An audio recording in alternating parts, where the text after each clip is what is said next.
Good afternoon, everyone. My name is Veril Miles, and welcome to the first program of 4 that the Catholic University of America Columbus School of Law will be hosting at the National Press Club during this academic year. This is a part of a series of programs entitled Critical Insights in Law and Law Practice, Ethical and Moral Responsibility, and for a good reason. A day doesn't pass without reading a newspaper headline accusing an individual of criminal behavior or, at the very least, ignoring commonly accepted norms of professional responsibility. This plays out across many areas of practice. Could involve corporate greed, questionable bank lending practices, or how sensitive intelligence is elicited by the United States government. The question for us today is not to determine whether any individual has engaged in any illegal conduct. That, of course, is for the courts to decide on a case-by-case basis. However, we are here to focus on the legal, ethical, and moral issues attorney advisors confront every day in law practice. What does it mean to practice in an ethically responsible way? Does that standard change depending on who is your employer? The basics of professional responsibility are the part of every law school curriculum throughout the United States. Law schools graduate from our schools knowing what is expected of them in such matters as confidentiality and privileged communications, for example. But when the standards clash with the gray areas that real-life practice sometimes presents, how should ethical and moral insight inform a lawyer's decision about how to proceed? I am very proud that the Catholic University's Law School can serve as a conduit for a discussion like the one we are going to have today on national security issues. And I'd like to take this moment to thank the American Bar Association's Standing Committee on Law and National Security for its cooperation in presenting today's program with us today. I would like to express special thanks and appreciation to my colleague, Professor Michael Noone, whose own 20-year career as an Air Force JAG officer makes him well-equipped to organize a panel such as the one that we are going to have today and to bring us the distinguished speakers that you will hear from on this very important issue. But before I turn things over to Professor Noone, I want to also invite you to stay tuned, if you will, for our upcoming programs. The Critical Insights in Law and Law Practice series will offer a program next month on the future of consumer finance regulation, and we have 2 more planned for the spring of 2010. Innovative approaches to advancing corporate morality, followed by philanthropy in the 21st century. Should all charities be created the same? We hope that you will join us for each of those programs, and once again, on behalf of the Catholic University of America, I want to thank you all for joining us. And now, I will turn it over to Professor Michael Noone. First, I want to reaffirm Dean Miles' thanks to the ABA Standing Committee on Law and National Security. They've helped us at every stage of the planning process, and their breakfast programs and annual surveys of the national security field have inspired literally a generation of Catholic University law students to go into the field of national security law. I was reminded of that fact recently at the Naval War College, where I attended a program, and one of those young law students who had come with me years ago to one of the a number of the ABA breakfasts, now a faculty member at the Naval War College, was retiring, and that was a blow. But we owe this all to the ABAs. And I think Justice Lewis Powell would have been very proud of what he has accomplished. For those of you not familiar with the ABA Standing Committee's work, you can find them. They have an excellent website, and they'll keep you advised of what they're doing.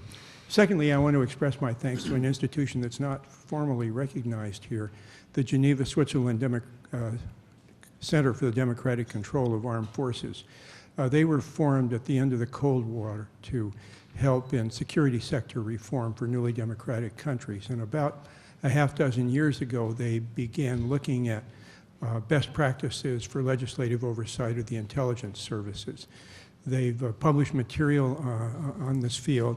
And this summer, when Dean Miles called me and asked me if I'd organize a program on national security law, I thought instantly of the DCAF program, because I was preparing a comparative law course, which I'm teaching now, on that subject. And I think that for those of you who are interested in following up issues of transparency and accountability overseas, the DCAF website is particularly useful. So that's number 2, thanks. Number 3, thanks, is I want to thank you, the audience, for being here. Roughly half your numbers are Catholic University of America law students, alumni, and faculty. Some of the students participate in my comparative law seminar, and they're stationed around the room with cards and pens. If you have a question for our speakers, please signal one of the students.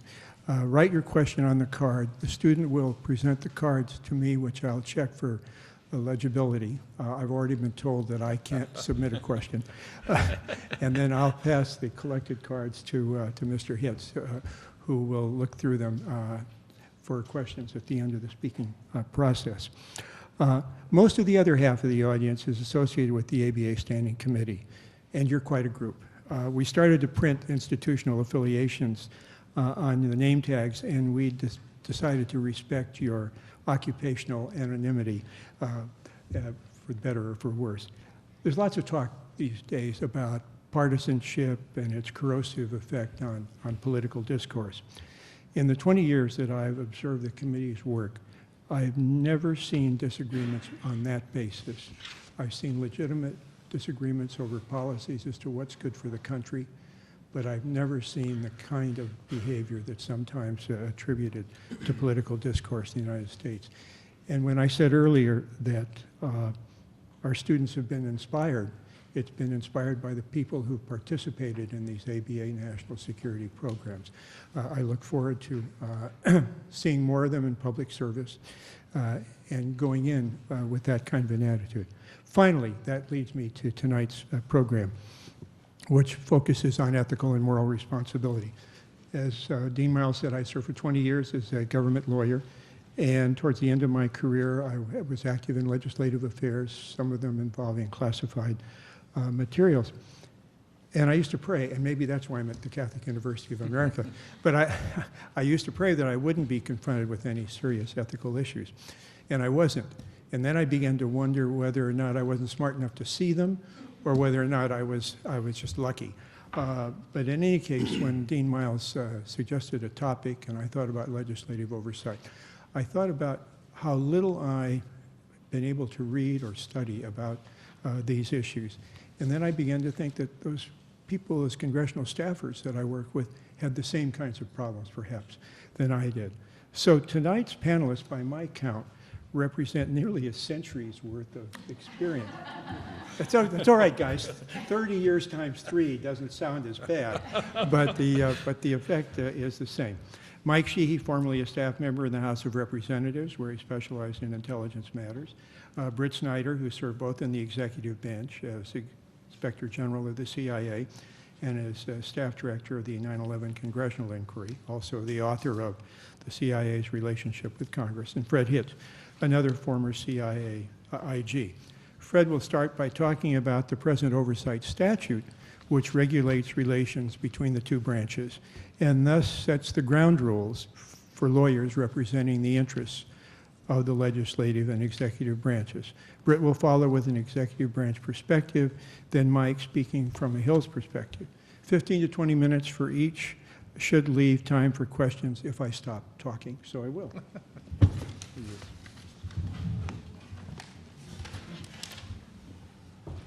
Thank you, Michael, and it's a pleasure to have been invited to take part in this discussion. I see a lot of familiar faces in the room. I know each of these gentlemen to my right quite well, so if they think they can get away with throwing a cream pie in my face, well, probably they can. I want to talk a little bit. May I make a remark or two about the subject matter. I think it's fabulous that you're getting into this issue of ethical and moral responsibility as it affects lawyers. I can tell you I'm part of the dark ages of legal education where I believe the only specific legal ethics issue that my professors in 3 years of law school pounded into me was, don't mix your money with that of the client. But it's become a much bigger subject now, as it should be. And I think all of us who believe in the designation of lawyers as officers of the court, who are attorneys and counselors at law, and need to spend a little time thinking about what the ethical bounds of their profession. The Congressional Oversight statute, as it relates to the intelligence activities, is really quite short. It's been amended on a couple of very important occasions. I think most significantly, perhaps, in 1980, when the charters legislation, Senate Bill 2525, that emerged from the Church Committee hearings, began to run out of gas in light of the active position of the Soviet Union in Afghanistan and elsewhere in Africa. The Carter administration having discovered that as much as it wanted to make human rights a central issue, the Soviets had other ideas. And then you'll remember it became perfectly clear, and I'm just going to take the liberty of reading some of this language because I think although it is ambiguous in a certain sense, it wasn't intended to be. Let me start with the preamble.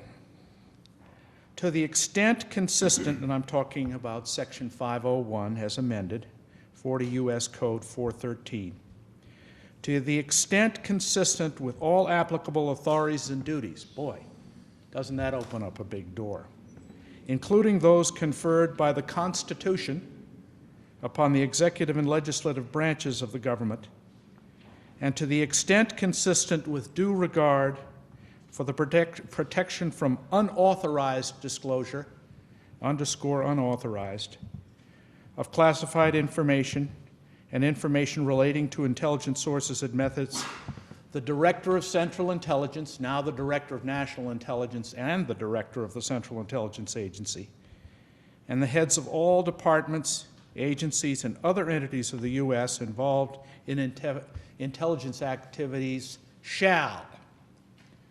So we're talking about the intelligence operatives now, not the President in this particular clause. 1, keep the Select Committee on Intelligence of the Senate and the Permanent Select Committee on Intelligence of the House of Representatives, and here's the key bit of language, taken from the Atomic Energy Act of 1954, fully and currently informed of all intelligence activities which are the responsibility of or engaged in by or carried out for on behalf of any department, agency, or entity of the U.S., including any significant anticipated intelligence activity. Read covert action, i.e. covert action defined elsewhere. I think, Britt, you're the person that put this pen to paper. Political action where the hand of the United States is intended not to show.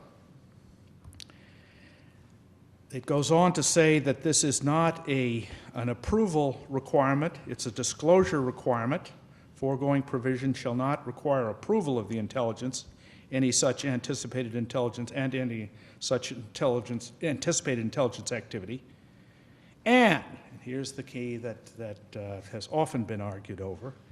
If the President determines it is essential to limit what? Prior notice to meet extraordinary circumstances affecting vital interests of the United States, such notice shall be limited to the chairman and ranking minority members of the Intelligence Committees, Speaker and Minority Leader of the House, Majority and Minority Leaders of the Senate, i.e. the so-called Gang of Eight.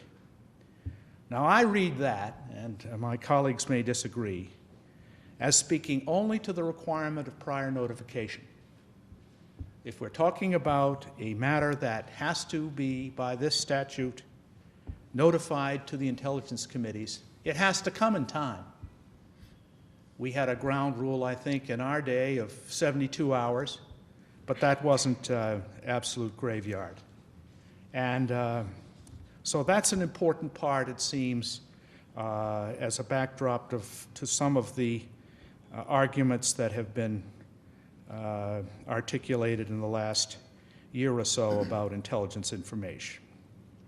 There is a requirement also under Section 501A to furnish information or material requested by the Congress to it and report in a timely fashion to the Intelligence Committees any illegal intelligence activity or significant intelligence failure.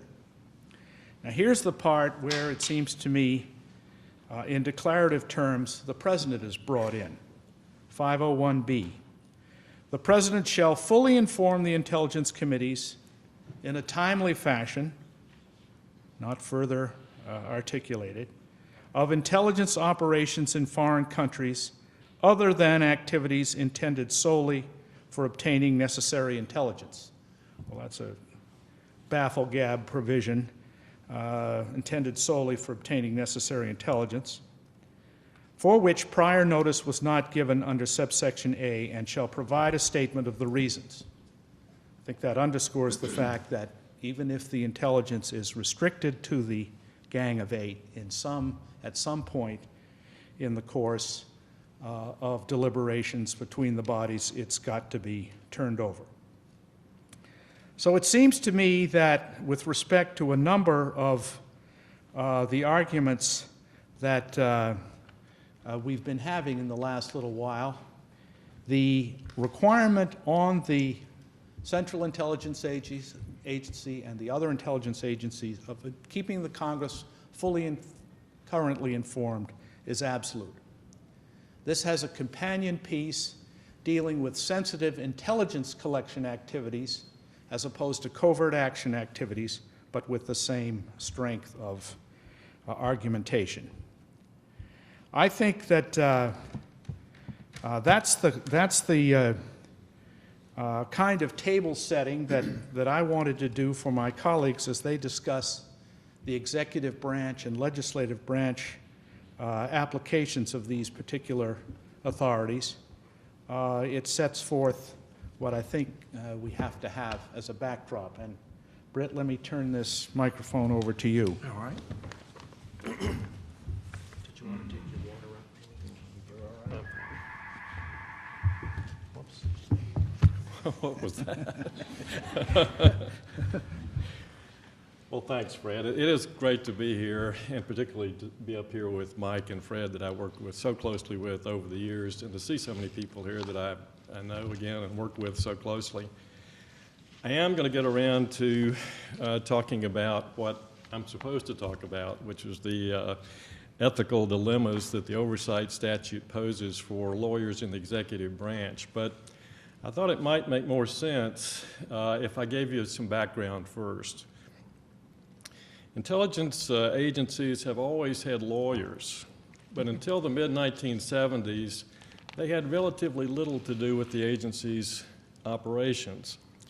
When I got into this in 1975 as a young attorney on the church committee staff, I was surprised to learn that the lawyers at CIA and NSA had not been involved in the activities that we had been investigating. And rather, what they were being used for is sort of in-house legal work. They were being used to negotiate contracts, defend the agency if it were sued, all very necessary activities, but not at the heart of what their respective agencies were actually doing. And the primary reason for this, I came to realize, was that at this point in time, there were virtually no rules. There were virtually no rules governing intelligence activities. You might have the international treaties come into play from time to time, but for the most part, the only restraints that the agencies operated under were due to the prudence, the common sense of the people who were running them and the policymakers and administrations that they served. And when that prudence and common sense went out the window, as it did during the period we were looking at, the agencies got off track. This happened in the late 1960s and early 1970s when the intelligence agencies turned their capabilities on the political dissent within the United States. It happened a few years before when CIA started building a capability to carry out political assassinations, intervening in the democratic elections of other countries, conducting experiments with psychedelic drugs on unwitting subjects here in this country. I mean, all manner of things had taken place in the past. And when all of this came to light in the mid-1970s, one of the consequences was people started writing rules. Congress started writing rules, the executive branch started writing rules, and in the years that followed, there were more and more rules piled on to what had been written in the 70s. In fact, if you take a look at the compilation of laws and executive orders that Mike's committee publishes from time to time, you'll just be amazed at the number of laws and executive orders that have been written in the last 34 years to govern intelligence activities. And needless to say, with the promulgation of all of these rules came the need for lawyers to interpret those rules. And in fact, the number of lawyers in the intelligence community grew dramatically after the mid-1970s, and they became far more involved in their intelligence, the intelligence operations of their agencies. And I think played a critical role over the years in keeping those agencies within the rules. Now, one of the rules that was written is the law that Fred has talked about, the Intelligence Oversight Act of 1980, that spelled out the obligations of the intelligence agencies towards the two intelligence committees.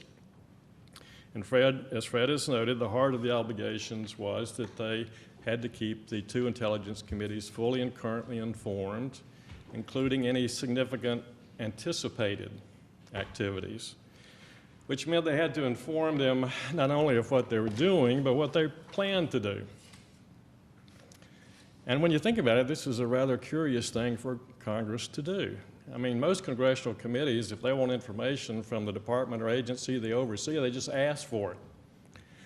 They don't enact a statute. They don't go to the trouble of enacting a statute that tells these departments and agencies they have to cooperate. Yeah, they just do. But the intelligence committees were different. I mean, they saw a need for a statute, a need for establishing an affirmative obligation on the part of the agencies they oversaw, because these agencies operated in secret. And they were not sure if they didn't have this affirmative obligation, whether they would in fact learn what the agencies were doing. And this had been, in fact, a serious problem with the old oversight system. As you all may recall, there were intelligence oversight for the first 28 years, I think it was, of the CIA's existence was handled by small subcommittees of the Armed Services Committees and Appropriations Committees on each side of the Hill, who had been largely oblivious to all of these weird activities that I mentioned earlier. And it was clear that the oversight arrangements had to change. They didn't know enough even to ask. So that was really behind the intelligence committees to begin with in enacting the statute. Now, Fred has already mentioned some of the provisions. I won't go into all of that. There were, as he pointed out, special rules for covert action, for notifying the Hill of covert action. There were also, and I won't go into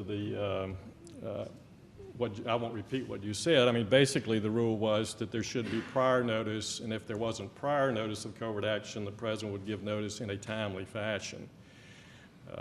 And the 1980 law also provided for that the intelligence agencies could notify the committee, rather than notifying the full committees, could notify the so-called Gang of Eight that Fred went over in his explanation. Under the original language, though, the gang of 8 option was available for notice of both covert action and clandestine collection. But in 1991, the statute was amended to make the gang of 8 option available only for covert action, not for sensitive collection. And that's an important thing to keep in mind as we go through this. We had all of this statutory language on the books in 1980, this new statutory language, but I can tell you, because I was involved in it, no one knew exactly what it meant. No one knew exactly what it required the intelligence agencies to do, either the committees or the agencies. I mean, surely it couldn't require that everything intelligence agencies did had to be reported to the 2 committees, or what they were thinking of doing had to be reported to the 2 committees. But where were the lines to be drawn? And I can tell you it took time. It took a lot of time for those lines to be established, years in fact.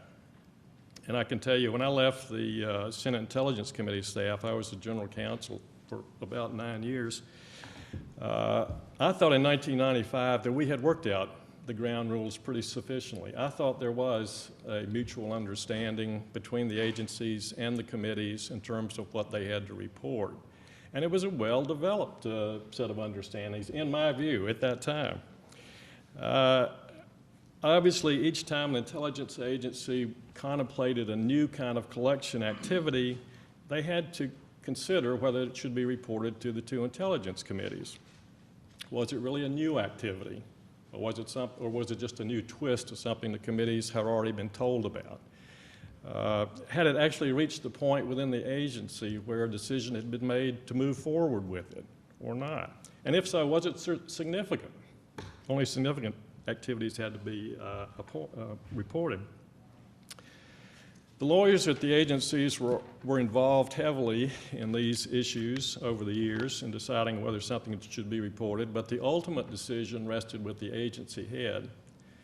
And I think appropriately so, because if someone was going to decide that a new undertaking did not have to be reported to the 2 intelligence committees, it ought to be the agency head. Because if the committees then found out about it and decide that that decision was wrong, they should have been told, then the agency head should be the one held accountable for that decision in the first place. Covert action, I thought, would actually be less problematic in terms of notice to the Hill, because there was already an elaborate system within CIA and the executive branch for developing, approving, and reporting these programs to the Hill. And once the president, and Fred alluded to this, once the president had approved of them or had approved of significant changes to findings he had already approved or previously authorized, they would be reported either to the full committee or to the Gang of 8. I mean, I think we all recognized as lawyers that there was a possibility that a future president might decide not to notify the 2 committees at all, asserting his constitutional authority as commander-in-chief not to provide notice to the Congress. But no one had done that since Iran-Contra, the Iran-Contra scandal. And it seemed to me it would be unlikely if they did it, if only because they were at some point going to have to go to committees for funding if they wanted to keep these programs ongoing. But then you come to the attacks of 9/11. And let me hasten to say I was out of government by that point. And virtually everything I know comes from the media. But what we do know is that after 9/11, intelligence agencies were asked to do a number of new things, both in terms of intelligence gathering and in terms of covert action. I'm going to mention a couple of them, the ones that have attracted the most public attention. The terrorist surveillance program that NSA undertook that you all are all familiar with. That involved the warrantless intercept of communications of people within the United States who were thought to be in touch with terrorists abroad, as you recall. Second program the CIA's established was, of course, the secret prisons abroad, and that were going to be used for maintaining custody of terrorists that had come into their custody, and to establish the ground rules, of course, for interrogating those terrorists. And finally, there's the program that came to light more recently, which reportedly said that CIA was authorized by the president to establish paramilitary teams to go after terrorist leaders, if you recall reading that in the paper over the last couple of months. I don't want to get into a discussion of these programs.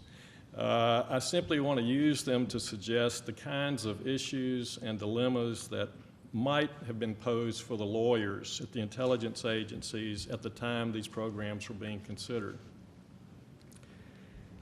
I ask that you put yourself in the place of a career lawyer at one of the intelligence agencies involved. And by the way, I realize that most of the career lawyers at these agencies were actually cut out of these programs. There were only a few that were cleared into them. But just for purposes of our discussion this afternoon, assume that you were one of them. First of all, it seems to me if you were a lawyer at NSA, that you would conclude to begin with that the terrorist surveillance program was a collection program. It wasn't a covert action. Similarly, if you were a lawyer at the CIA, you would see the program to detain and interrogate terrorists as collection activity, not as a covert action. We're not trying to accomplish something in a foreign country.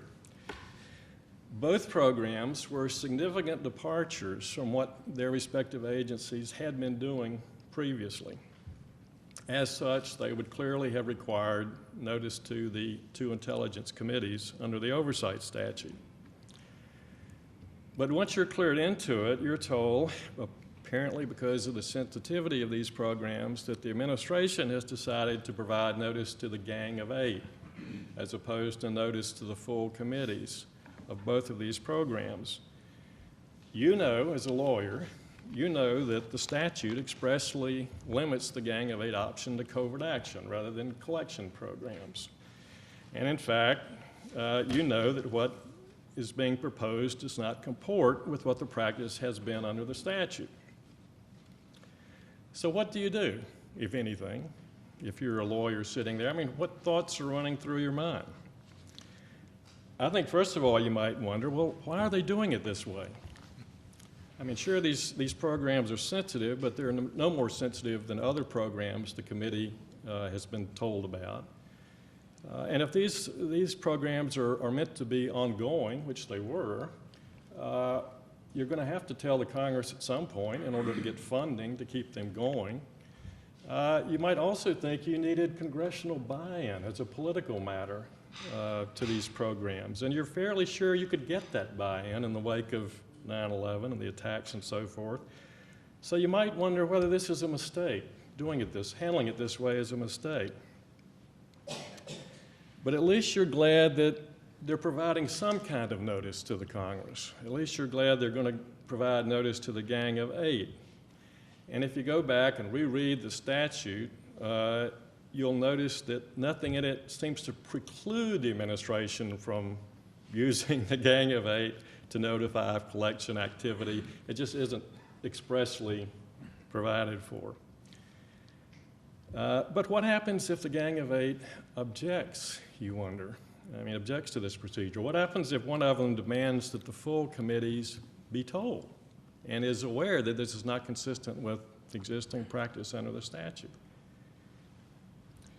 And what will the Gang of Eight actually be told, you probably will wonder. I mean, is this use of the Gang of Eight notice procedure going to be explained to them? What about the legal implications of the programs themselves? Are you going to explain, for example, how the legal authority for the NSA program squares with the clear wording of the FISA statute, which seems to prohibit it other than any other means than through the statutory avenue? Are you going to explain to them how the CIA program can be squared or is consistent with international law and treaty obligations and so forth? And if the legal implications of these programs are not going to be explained to the Gang of Eight, I mean, doesn't the administration and the agency run the risk that, down the road they'll say, we didn't understand what we were being told? Won't they be upset? Won't they tell the public the administration was playing games with us or something? I mean, if you were a lawyer sitting there trying to think all of this through, such things might occur to you. And you might wonder, what are my obligations as an attorney? Who do I need to tell? Or take the third case I mentioned, the paramilitary program to go after terrorists. The newspapers say that the president specifically directed the CIA not to tell the intelligence committees of this authorization. I don't know whether that's true or not.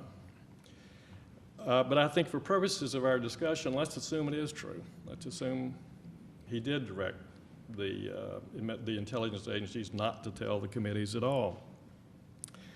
And you're a lawyer at CIA, a career lawyer who's been brought into all of this. And again, what thoughts are going through your mind? I think I would wonder, to begin with, the same question. Why are we doing all this? Why are we doing it this way? I mean, the committees are already aware that we're going after terrorist leaders with the armed predator. I mean, what's so different about this situation, except that perhaps our own people will be put in harm's way, in which case, wouldn't you want the committees to know about that in the event something happened? And you also know that the committees are going to find out about it at some point. There's no doubt about it. They will find out. And when they do, they're going to be very upset. And they're not going to agree that the president has constitutional authority as commander-in-chief to withhold notice from the intelligence committees. They will say he's violated the law. That's what you'll hear. So you're sitting there. You know there's going to be this confrontation, recriminations down the road. It's going to be a major distraction for your agency when it happens. Your agency is going to be blamed. Maybe its funding will be cut. Maybe the committees will enact restrictions on your operations. So what do you do? What are your obligations as a lawyer? I'm sorry to have to tell you, I don't think there's anything out there that tells you what you're supposed to do. There's no canon of ethics. There's no agency guidance that I know of. There's no Department of Justice guidance. I think career lawyers and intelligence agencies who find themselves in this situation are pretty much on their own. My own view is they have an obligation to raise their concerns with their agency's management. And I think this obligation is implied from the employment relationship, if nothing else. And I think it extends to giving not just legal advice, but policy advice. I think that lawyers are hired by agencies not just for their legal expertise, but for their analytical skill and ability. And they're quite often able to identify a problem that others cannot. So I think they owe it to their management to tell them what they think. The more difficult question, and the one that we may want to talk about in a minute or two, is whether they have any obligation beyond this. What if they take their concerns to the agency management and management ignores what they're saying? Or what if they take their concerns to agency management, the agency takes it up with the White House, and the White House ignores what they're proposing? What obligations, if any, do they have then? To quit and protest? To tell the committees what's going on themselves, which you can bet will probably get them fired if they take that avenue. It's a tough situation. And I guess as much as we'd all like to see government employees take principled positions, stand up to people in authority and so forth, and I think it's asking an awful lot of career intelligence lawyers to shoulder this burden, to give up years of government service and possible government pension when they retire and so forth, to save their political bosses from themselves, basically. I'm not even sure in the long run that principal resignations by career government lawyers serve the public interest. I mean, if a career lawyer takes umbrage at something the president does and quits, what really has been achieved? He's out of a job. The program's going to go ahead anyway when he's gone, and the agency's going to be deprived of his advice in the future. He won't be there the next time a dumb idea comes up that someone needs to be there. So has quitting really helped his agency? Or for that matter, has quitting really helped the oversight process? I don't think so. Seems to me the people that ought to suffer for the decision are the people who made it and be responsible for it, not the person who's trying to raise concerns about it within the bureaucracy. Well, that's basically my pitch here. I'm going to quit. I realize people can differ on this issue. We may want to talk about it a little bit more. But I'm going to give Mike a chance to speak. Good presentation.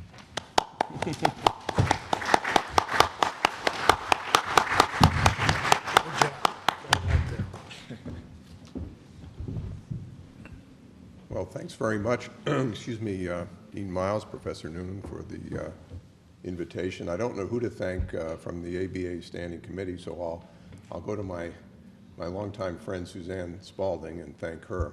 As Britt said, it's a delight to look out over the audience and see so many people with whom I've worked over the years. Rick Cincagrana, with whom I worked on a couple of investigations in the Congress. John Collingwood, who was a real leader at the FBI. George Jameson, one of the true legal experts at the CIA. And so it feels very comfortable here. And again, I appreciate the invitation.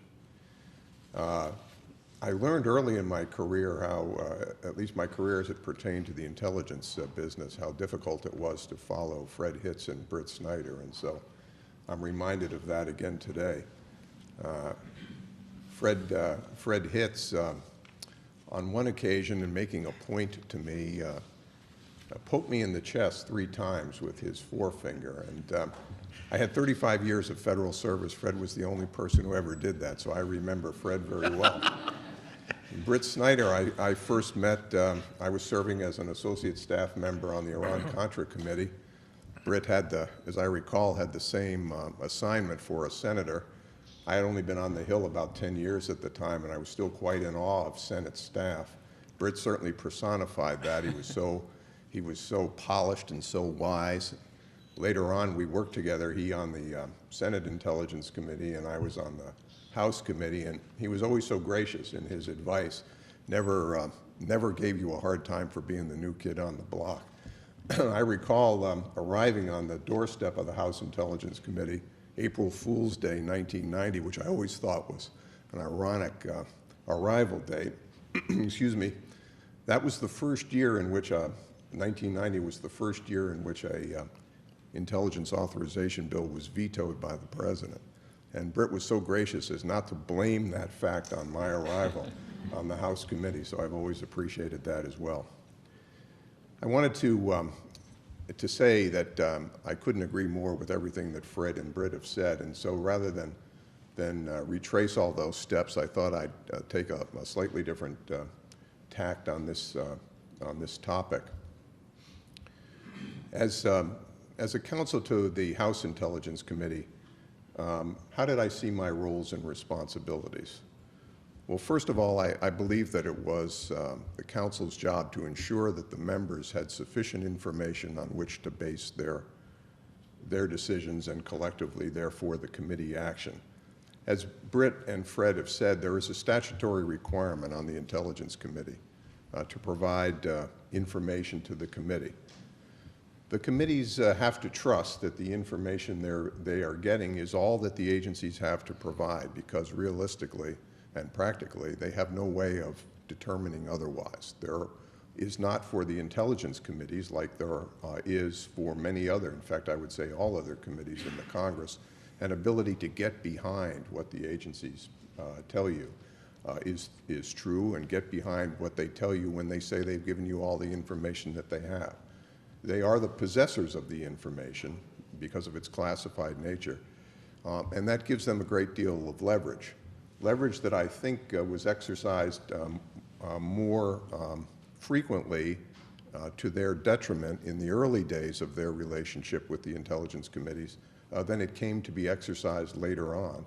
And I think, as Britt has said, one of the reasons for that was that the agencies developed over time a recognition that information passed to the Congress actually had had a benefit to them. It not only served to fulfill the statutory requirement, but it gave the Congress less of an ability later on to complain that something was happening that they did not know anything about.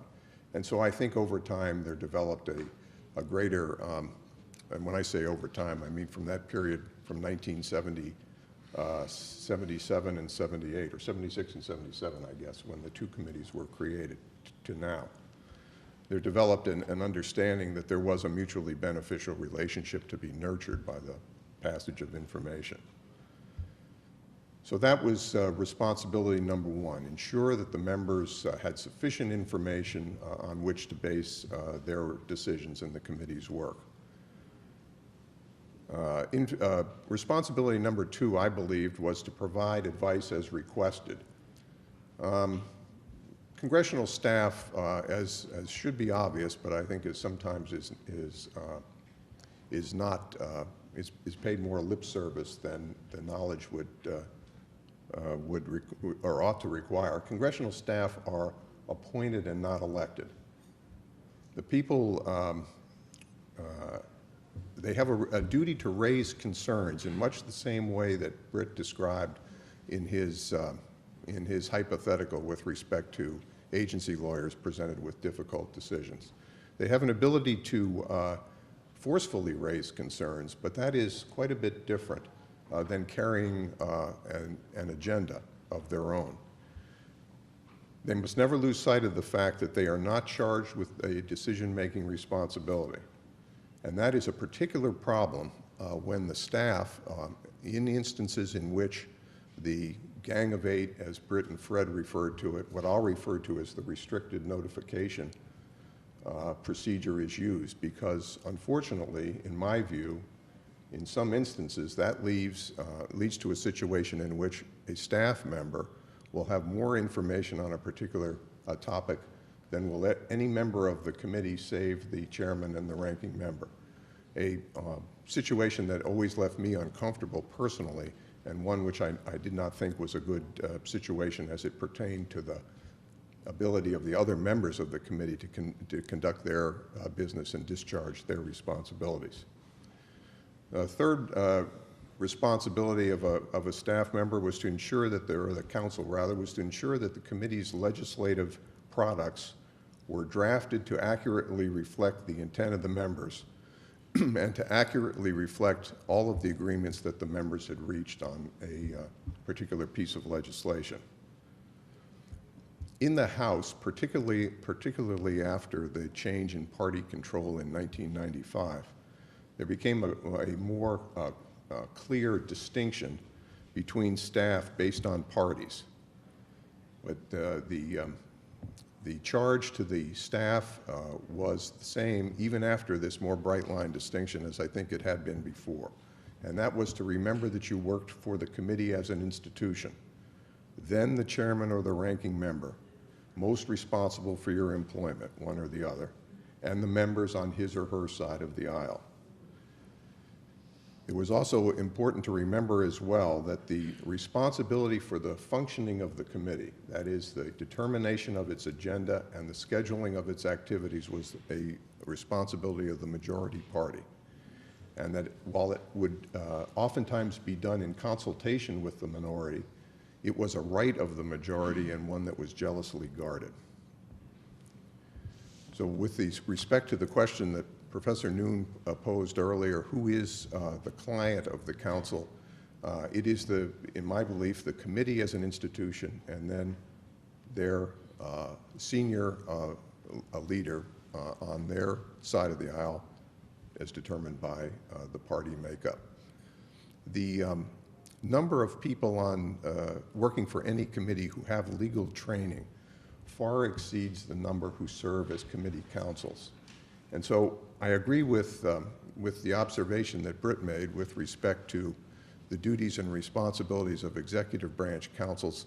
I think it's a little bit easier to pinpoint the persons who would be affected by that responsibility or charged with it in the executive branch than it might always be on Capitol Hill. On the Intelligence Committee, for instance, there were during my service, there are a relatively small number of people who you would be able to point to as having a particular legal responsibility, or were particularly serving as lawyers in a legal capacity at any one time. That's why I agree with the point that Britt made as well, that it's important to distinguish between policy and the determination of policy and the strictly legal work that lawyers often do. And so I'd like to make spend a few minutes on the policy aspect of what confronts a lawyer on the intelligence committees. Something as I think should go without argument, something can be legal and still not be right. Legal is the first element, it seems to me, in a determination of what is right, but it's not always dispositive. And by right, I don't mean solely morally or ethically correct. I mean right as in good idea. And so you start with a requirement to determine whether or not a policy proposal is legal, and that is not as challenging as it might seem on its face, because the people who bring these proposals forward, in my experience, never brought one forward that they claimed to be either illegal or unconstitutional. And oftentimes, when they brought a proposal forward, they were armed with an assertion that it had been reviewed for legality, sometimes within their own agency only, or sometimes within their own agency and at the Department of Justice as well. And so the notion of a great contest, at least as an initial matter, on the basis of a question of legality of a particular proposal is not, at least it was not in my experience, the way things normally unfolded. I might say parenthetically that one of the unfortunate unfortunate because it was reluctant positions that the executive branch frequently took was that if they would indicate that a policy proposal had been vetted for legality by the Department of Justice and you asked to see that legal opinion or legal reasoning, you were frequently not provided with it. I always thought that was a mistake. I think that a lot of the controversies in which the committees found themselves during my service that were rooted in a question of legality could have been more easily resolved had that underlying legal reasoning been provided. And that's one of the reasons I was happy to note in both the House and Senate excuse me, versions of this year's intelligence authorization bills is a specific requirement that, that the legal underpinning of notifications to the committees be provided upon request. I recognize that the administration has some qualms about those provisions in their entirety, perhaps not focused just on the furnishing of the legal opinion part of it, and I hope that those can be resolved, because I think that a more certain way of sharing that information upon request would very much benefit the process. As I said, what is right is a calculation that goes far beyond what is legal.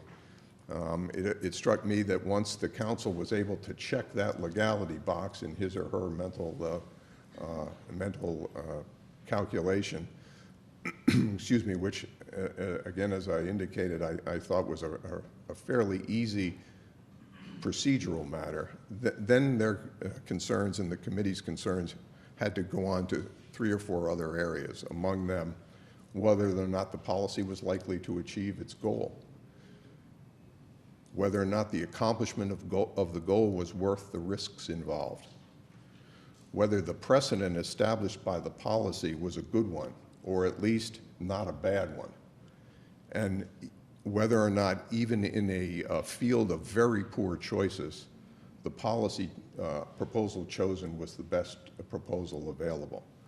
And on those calculations, coming back to where we started, those calculations to be done with any degree of comfort and confidence in the outcome require a lot of information. And that's why I always felt that if there was any question about whether or not the committee was getting what it needed in terms of information from the agencies, then the resulting policy choices that the committee had a hand in fashioning would almost invariably be not as good as they would have otherwise been. So with those thoughts, I thank you again for the invitation and look forward to any questions. Thank you, Mike.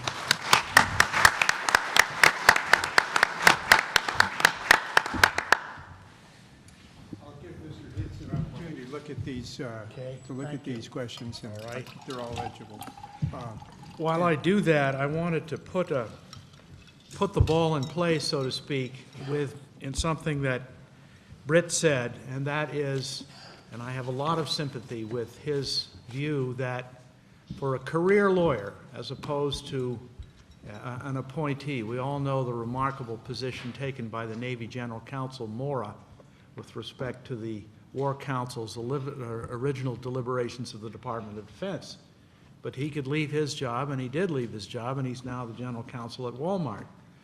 A career lawyer may not be able to count on such a falling on your feet, but as an observation, and it's not on all fours, or it's not completely similar to the situation that a lawyer in the intelligence community might face.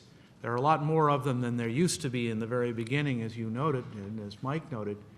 But there are not as many as there are in the Judge Advocate General. And I took enormous pride and had a lot of admiration for the position taken by the JAG schools in Charlottesville, where I'm currently teaching, how they reacted to the original changes in the to the Army Field Manual and the initial efforts to go beyond, to use more enhanced interrogation techniques. It was resisted. It was resisted enormously. It was a lot of pride in the Uniform Code of Military Justice. Why can't we do this through courts-martial?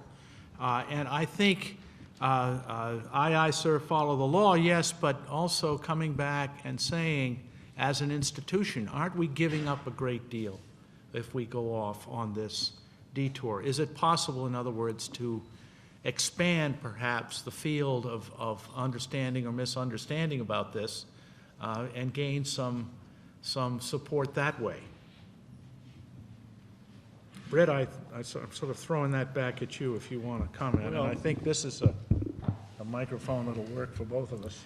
Well, as I said earlier, Fred, I mean, I think the career lawyers do owe an obligation to their agency to surface these concerns and do what they can within the scope of their purview to influence the decision or change the decision. My problem just comes beyond that. When they fail, what do they do? So I recognize that some people may disagree with that. That you may think a principled resignation on the part of a career lawyer will send the kind of signal politically that nothing else will. But you're doing it, it seems to me, at the cost of an individual that you may not want to take. That's a pretty steep cost, I think. So, Mike, would you? I don't disagree with that. I mean, a person always has within his or her judgment the decision about whether they can continue to work in a particular environment or whether the work they're being asked to do is so abhorrent to them ethically or morally that they cannot. So, I think that the people understand that. And I would never quarrel with anyone who decided to do that. I think there's another thought to be considered, the one that you outlined earlier, Britt, which is whether or not their objections to a particular policy notwithstanding, on balance, they think that they have more to contribute both in trying to change that policy from the inside and in trying to make sure that policy and the process that put it in place isn't repeated. So again, I don't know that I'd quarrel with anyone's analysis and how they would come down on either side of that question. Let me raise a question from the floor. What is the ethical balance, or where are the lines to be drawn for intelligence community attorneys in defending the position or interests of their agency when it conflicts with the interests of their own employees who have retained private counsel to pursue a claim? For example, determining need to know of access to classified information for private counsel who have been authorized to receive such information. There have been several court cases where federal judges have initially held intelligence community counsel improperly restricted access from counsel or even withheld it from the court.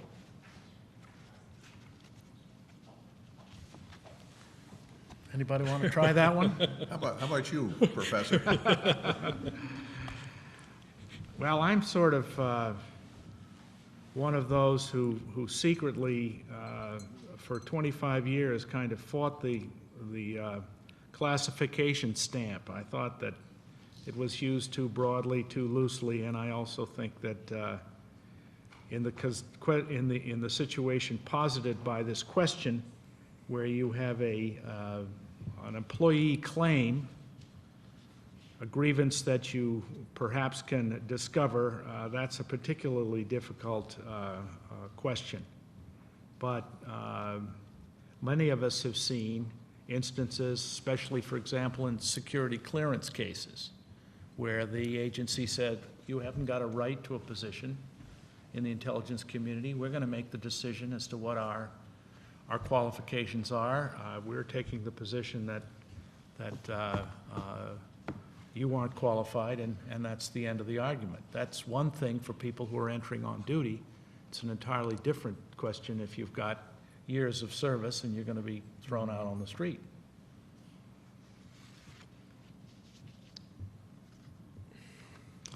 We have a number of questions, 3 of them as a matter of fact, on the issue of whistleblowers.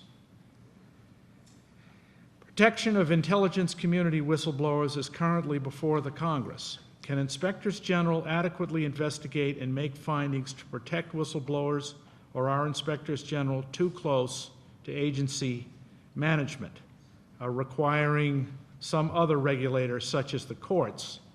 That's one question. Question 2 is, and Britt, you're on this one with me, what was CIA's approach to whistleblowing under during your tenure? What cultural impediments still exist to the protection of whistleblowing within the intelligence community?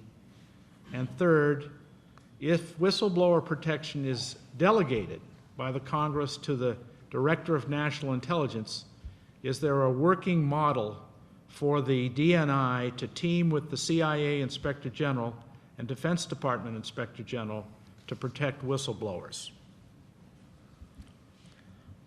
I may be very dated in my information, but I thought the statute that actually passed was the one that required an employee to go first to the Inspector General with the issue that was troubling to them, and then after the Inspector General had a period of time to examine the equities, perhaps reserve the right to go. Is that, if I've not been reading my paper often enough to know of some change to that? That's also my understanding. That was in 1998, when that, Right. about 10 years ago, when that Right. passed. If the Inspector General says no, can the whistleblower still go to the committee? That's what I can't. The whistleblower can, as a practical matter, can go to the committee. Yes, he picks up the telephone and calls the committee, but will he be, punished for it, or will he be protected? That's the issue. And I think if you do not follow the requirements of the statute, you're subjecting yourself to possible punishment. And so this is a statute, I have to tell you, though, that I objected to when it was passed. I thought it was totally unnecessary. I thought the system for whistleblowers worked fine without it. And we had, when I worked on the Senate Intelligence Committee, we had intelligence agency employees come to us all the time with complaints without first going to their agency. Many of them would ask for confidentiality, and you could promise them that to a point, but obviously if you got into an investigation of their complaints, they were probably going to be identified, but they would have an option of backing out at that point. And once they were identified to the agency, the committee would tell the agency involved that if you do anything to touch this employee, you're doomed. I mean, we will take action. You know, we will, and that sort of tension in the system worked to me just fine.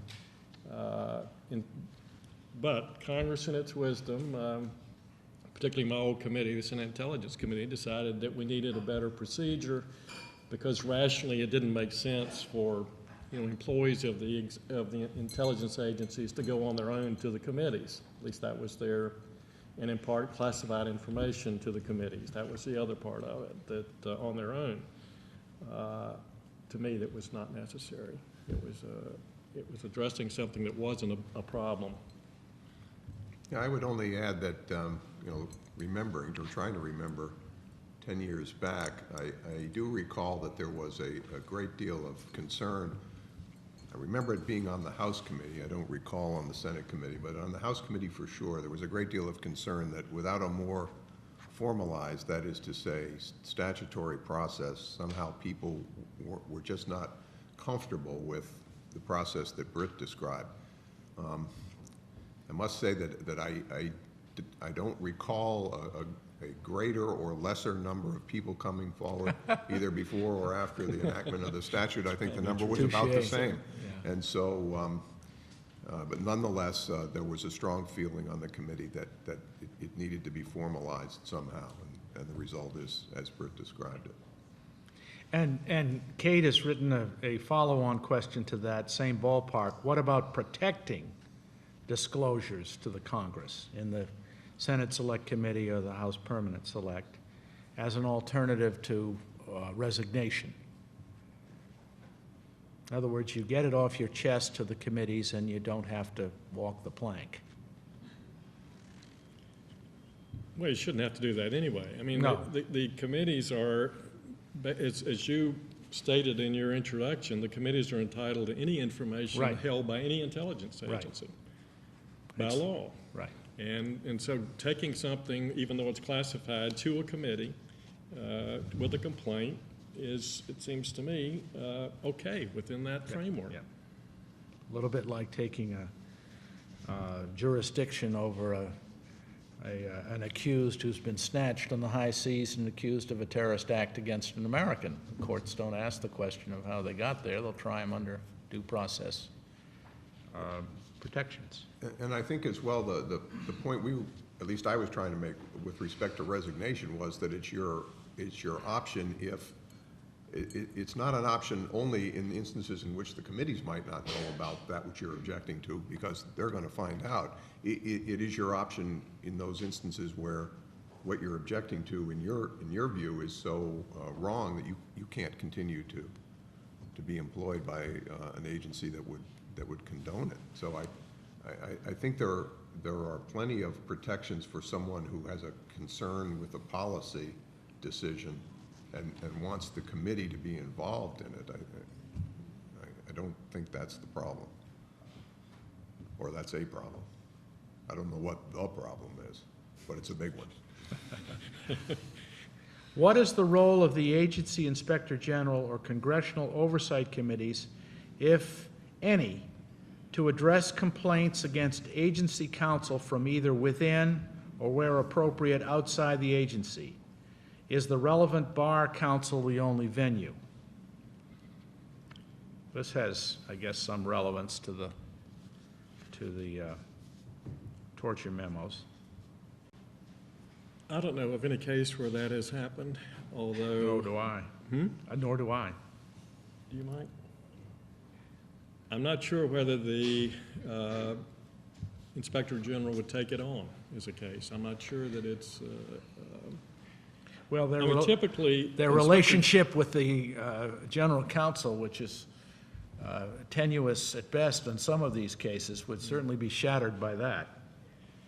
But typically, the IGs are not looking at policy decisions made by management. They're not looking at legal decisions made by the general counsels of the agencies and second-guessing those. They're looking at violations of law, procedures, they're auditing the books, they're doing inspection, performance and reviews and so forth. But they're not mounting cases to question a policy decision or a legal decision. Can you discuss how considerations of executive authority, in particular the so-called, quote, unitary executive theory, end quote, influence the operation of the oversight laws? Can they eviscerate it if used broadly? In other words, can it be or should it be legitimate,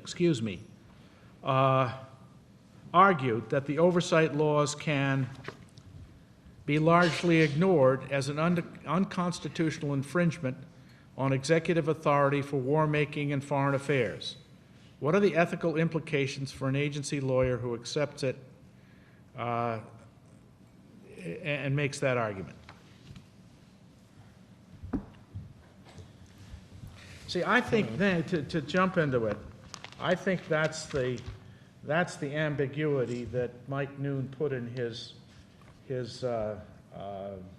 discussion of this particular subject. To the extent consistent with all applicable authorities and duties, those conferred by the Constitution. That takes you right into the possibility of arguing executive branch omnipotence and all these things, if that's the argument you want to make, if it's a foreign policy and a commander-in-chief, war-powering kind of situation. You can make the argument, but you know, whether it'll go down or not may end up only being decided by the voters.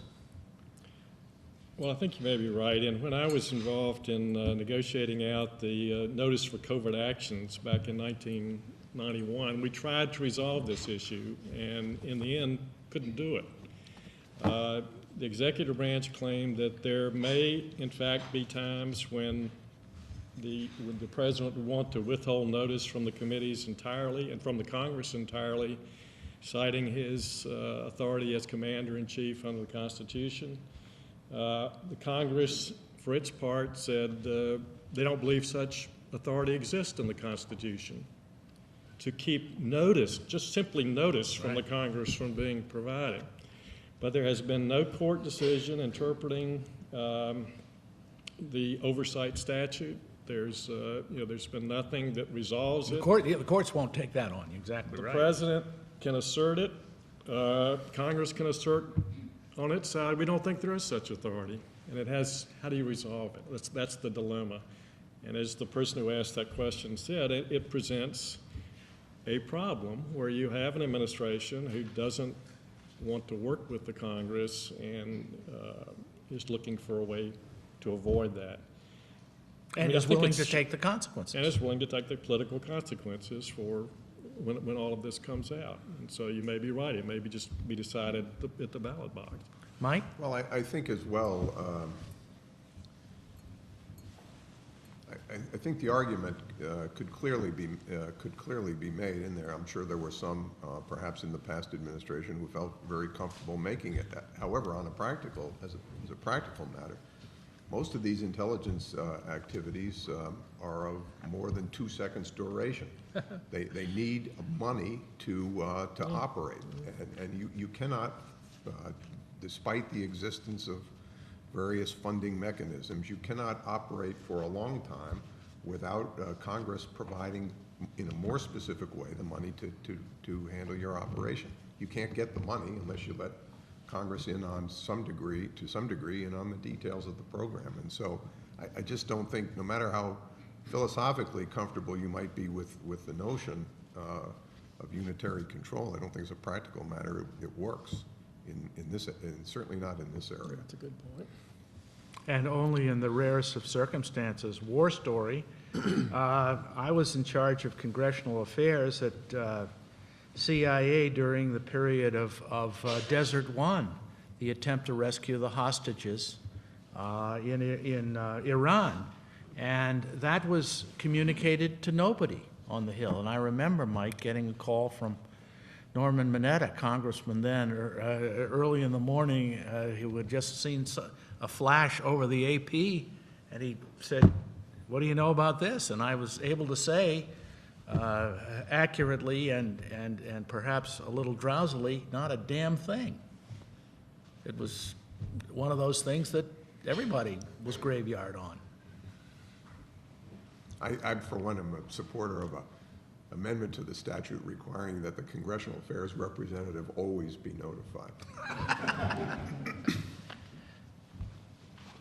Mike, that's all of our written questions. Have we Those are all got some the from the legible floor? ones. We didn't pass to you the other kind.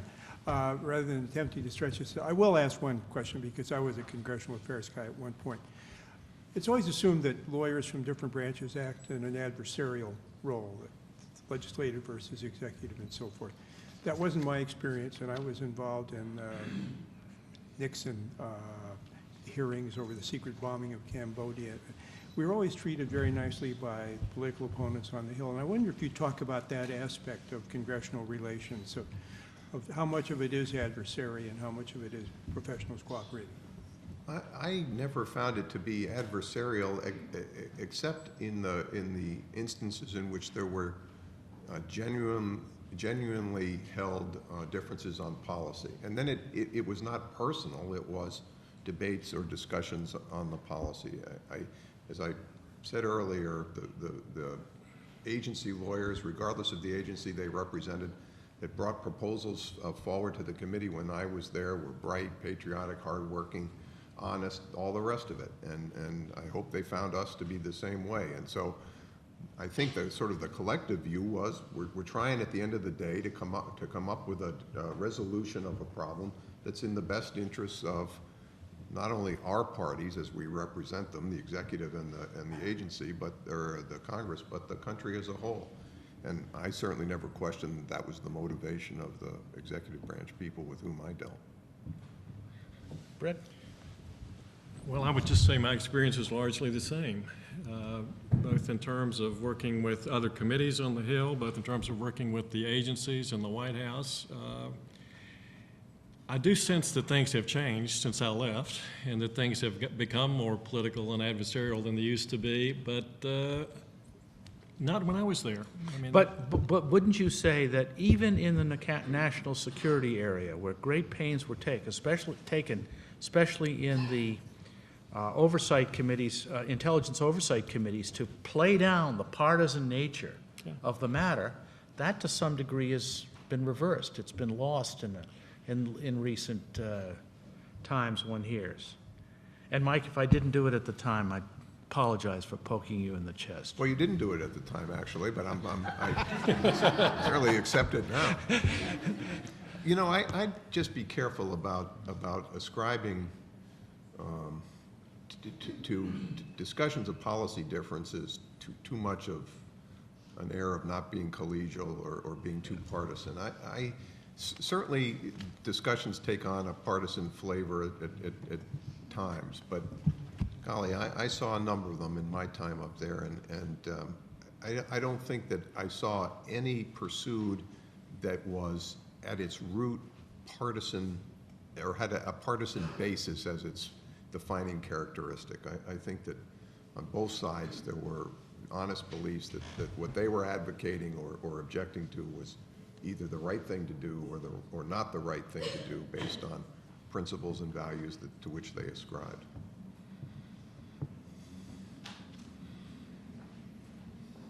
Part of the Catholic U Law School program, educational program, requires our students to be exposed to certain ethical considerations, discussions, and so forth.